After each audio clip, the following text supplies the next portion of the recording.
are these people? Did you hear that we're bombing Yemen? I do believe so. I had because I pay attention, but I think a lot of people are not aware that the United States has been bombing Yemen. And not only that, but we made back a ground invasion? That I definitely had not heard. So I got this out of Indie Media Award honoree Left Voice.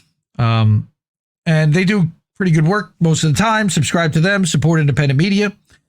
The United States is bombing Yemen and made back a ground invasion. They've already killed hundreds of civilians, and it's imperialist bombing of Yemen, okay? We know that. Now the Trump admin is indicating it made back a ground invasion, threatening to throw the country into civil war. Because who does that benefit? War. Who does that benefit? So on April 25th, sure. Halliburton. Israel. Elbit. Boeing. Israel. Survey says? All the above. On April 25th, U.S. airstrikes targeted a migrant center in Sada, killing 68 migrants and wounding nearly 50 others. Which is awful and a war crime. We are not at war, and we are deliberately murdering civilians. That's a problem. That's a crime. These airstrikes against Yemen have been intensifying since mid-March, following the launch of Operation Rough Rider by the Trump administration, which aims to secure maritime trade in the strategic Red Sea area connecting the Suez Canal and international supply chains, which is really on behalf of Eilat and Israel, because very little of our sea traffic goes through the Suez Canal and the Strait of Hormuz. Okay. They are doing this to protect Israeli ships, which Ansar Allah has been bombing any ships that are headed for Israeli territory.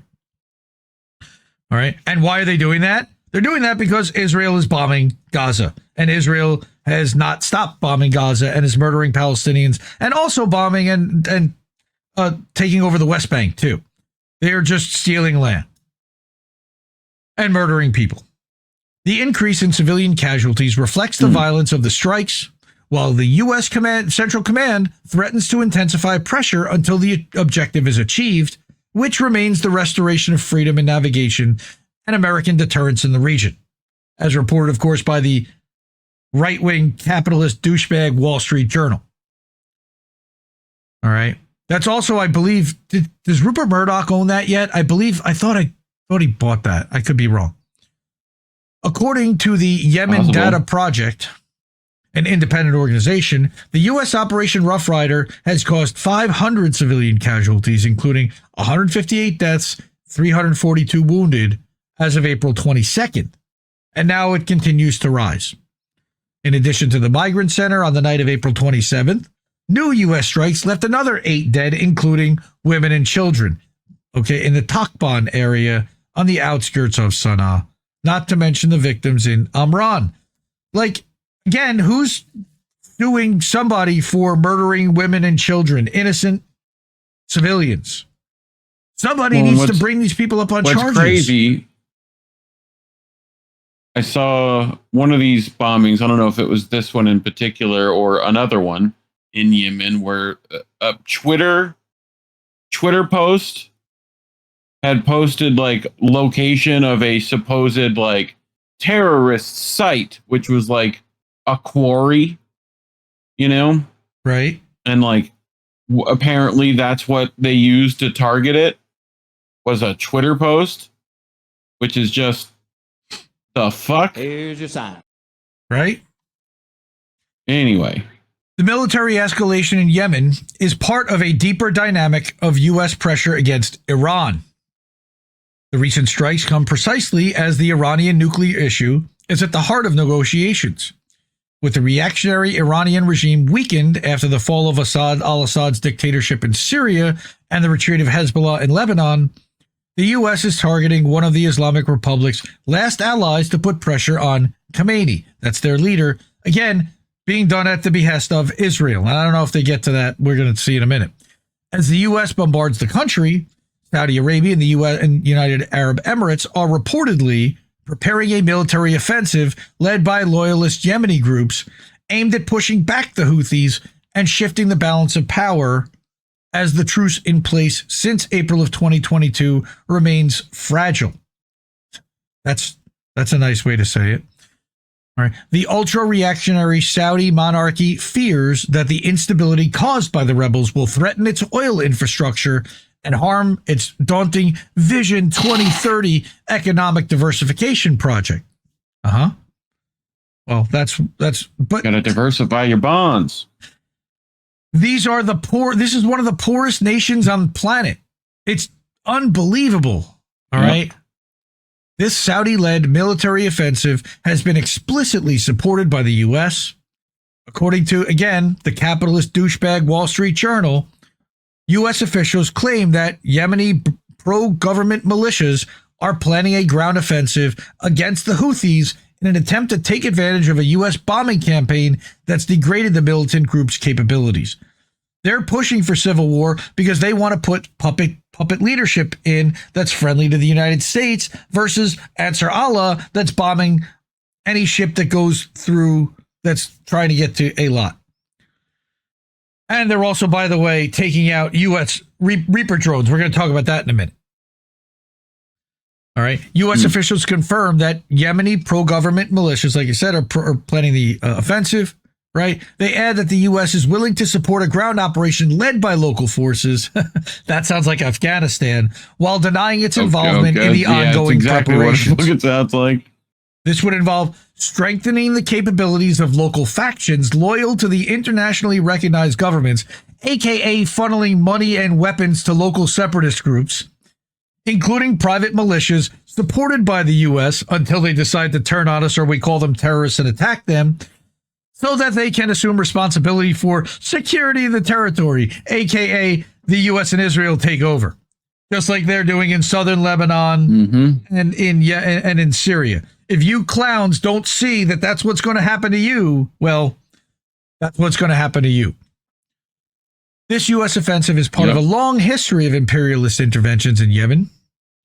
Going back in 2015, a coalition led by Saudi Arabia and the UAE, supported by the US, France, and UK, intervened militarily to restore Houthis' government, triggering a civil war with catastrophic humanitarian consequences, much to the benefit of Saudi Arabia, by the way. The current relentless persecution, relentless persecution of the Houthis cannot be separated from the genocidal war waged by Israel in Gaza, which is also supported by all the imperialist powers. And it's also the reason why the Houthis have been going after the ships in the Strait. Behind both conflicts lies the goal of imperialist control of the Middle East, its resources, and its strategic trade routes. Yes, Ben Gurion Canal as well. Faced with this imperialist offensive of unprecedented violence, which has already caused hundreds of civilian victims and threatens to plunge Yemen back into the horror of a civil war, while they're probably going to get blockaded against and starved in addition, the mobilization of the popular classes and workers of the region, independently of the reactionary leaderships of the so-called Axis of Resistance, constitutes the only way to bring a progressive solution to the situation, to drive out U.S. imperialism and its allies, and to put an end to the genocide in Gaza. They are asking for another group to emerge. A third party that's not Ansar Allah and that's not already rebel aligned and backed by Saudi and UAE and the US. I don't know who they're expecting to do that or where they're expecting that to come from. It's a nice thought. Well, I'm with you. So not only that, so Empire of Lies, we apparently lost an F-18 Super Hornet that because of there was some fire on an aircraft carrier, and that's not good. That's not where an F-18 belongs, as far as I know. I believe it sunk. So Empire of Lies taunts and says underneath Pistol Pete, "Hey Pistol Pete, did you lose something? What happened to your $60 million Super Hornet?" And you clowns want to take on Iran when you can't even handle Yemen? Yeah, that's probably not such a good idea to start threatening Iran. Probably not. Maybe, but I wouldn't. And then my favorite tweet, and this happened about a week and a half ago. Up in the sky! Look! It's a plane! It's a plane! All right. Not there anymore. No. Desert Mantis putting up a quote from Rifat Al-Arir. There's a Palestine that dwells inside all of us, a Palestine that needs to be rescued, a free Palestine. Yes. Caitlin Johnstone published on about 2 weeks ago, the most wholesome thing on the internet right now is Yemeni forces keep a running tally of the U.S. MQ-9 Reaper drones they've been destroying. Those things are $30 million a piece, and they've already gotten 21 of them. That adds up to $630 million for those who don't do math well. Like me. That in addition to the $60 million plane. So tell me why we're losing all of these weapons and moisturized planes for moisture. Oh yeah. The tweet was brilliant. I forgot about that. Unbothered, moisturized, happy, in my lane, focused, flourishing. Just where an F-18 Super Hornet belongs, at the bottom of the ocean. Yep.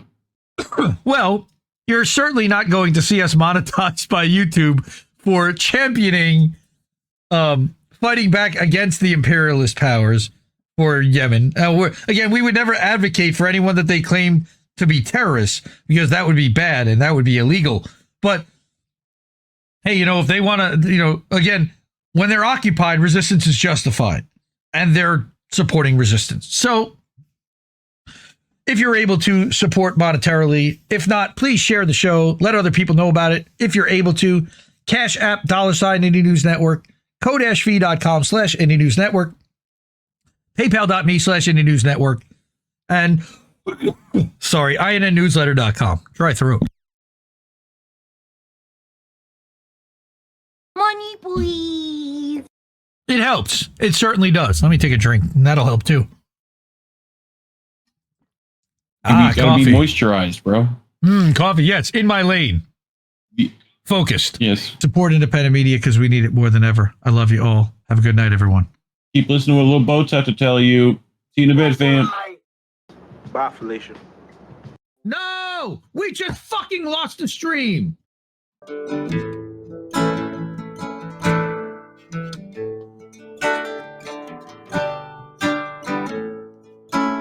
Can keep giving us nothing and think we're bluffing about coming for your heads. Why play civil if you won't listen to 50,000 dead? And now we know our mission, we form a militia, make Congress a prison. No, why play civil when all these dead won't make you listen? What's more American than slaying your oppressors? What's more American than liberty or death first? God, I thought we were founded on abolishing the tyranny of those who would starve a village all to live empirically. And I regret that I have only one life to give for my cause now that I can see the cause so clearly. See, I want our leaders, regardless of party, to fear me.